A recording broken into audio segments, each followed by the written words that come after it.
सतरंग सलवार चम चम चमके, देख के तो होके सब लड़का दम रे। सतरंगी हो गई सलवार वाहे गोरी, तोर रूपवा चमके जैसे भोर के लोरी।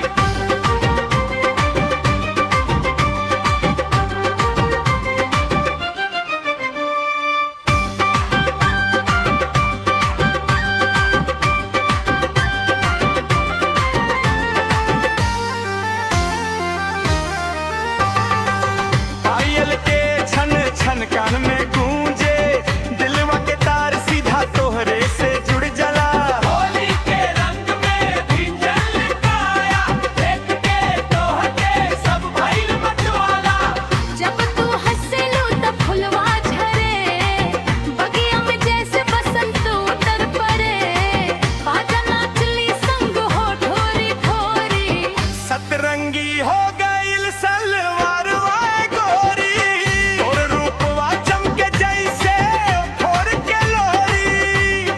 सतरंगी हो गई सलवार वाहे गोरी, तोर रूपवा चमके जैसे भोर के लोरी।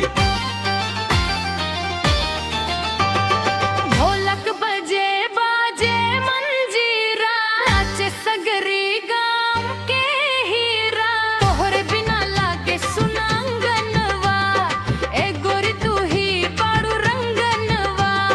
तोहरे बिना लागे सुना अंगनवा, ए गोरी तू ही पारू रंगनवा।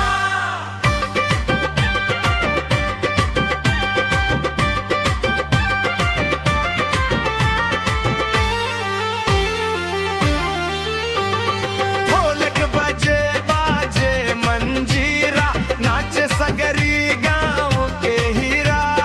तोहरे बिना लागे सुना अंगनवा, ए गोरी तू ही पारू रंगनवा।